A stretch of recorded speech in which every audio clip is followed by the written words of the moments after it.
ভেন্ডি এইভাবে রান্না করলে স্বাদ হবে দুর্দান্ত। এখানে ভেন্ডি লম্বা করে টুকরো করে কেটে নিয়েছি। এখন এখানে হাফ চামচ হলুদ দিয়ে দেবো 1 চামচ বেসন, আর দেবো হাফ চামচ লবণ। সব কিছু খুব ভালো করে হাত দিয়ে মাখিয়ে নেব। খুব ভালো করে মাখিয়ে নিয়ে কড়াই গরম করে দিয়ে দিলাম 2 চামচ তেল। তেলটা গরম করে মশলা মাখানো ভেন্ডিগুলো বা ঢ্যাঁড়সগুলো দিয়ে দিলাম। ঢ্যাঁড়সগুলোকে একটু সময় নিয়ে ভেজে নেব। দেখুন ঢ্যাঁড়সের কালারটা সবুজই আছে, অথচ ঢ্যাঁড়সটা ভাজা হয়ে গেছে। এখন তেল ঝরিয়ে ঢ্যাঁড়সগুলোকে আলাদা পাত্রে উঠিয়ে নিয়ে এই তেলের মধ্যে লম্বা করে কেটে রাখা আলু দিয়ে দিলাম। আলুগুলো ভেজে নেব। আলুগুলো ভাজা হতে থাক, ততক্ষণে মশলা করে নেব।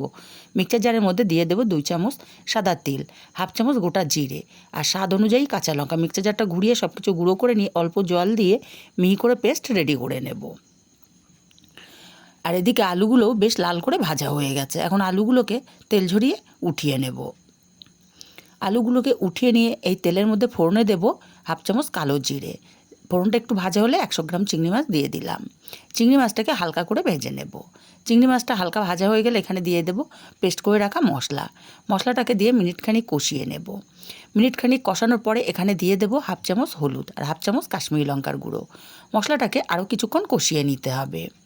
আরও কিছুক্ষণ মশলাটা কষিয়ে নেওয়ার পরে দিয়ে দিলাম এখানে একটা টমেটো। টমেটোটাকে দিয়ে আরও মিনিটখানিক কষিয়ে নেব মশলার সাথে। তারপর এখানে দিয়ে দেবো ভেজে রাখা ঢ্যাঁড়স আর আলুগুলো, আর স্বাদ মতো লবণটাও দিয়ে দিলাম। দিয়ে ঢ্যাঁড়স আর আলুটাকে সময় নিয়ে মশলার সাথে কষিয়ে নিতে হবে।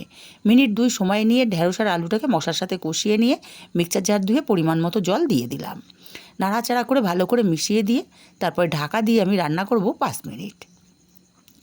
5 মিনিট পর ঢাকাটা খুলে নেব। এখন এখানে দিয়ে দেবো হাফ চামচ চিনি। চিনিটাকে দিয়ে নাড়াচাড়া করে মিশিয়ে দিয়ে আবারও ঢাকা দিয়ে 5 মিনিট রান্না করে নেব। 5 মিনিট পর ঢাকাটা খুলে নিলাম। নাড়াচাড়া করে গ্যাসটাকে অফ করে নামিয়ে নিলেই রেডি হয়ে যাবে দারুণ স্বাদের ঢ্যাঁড়সের রেসিপি।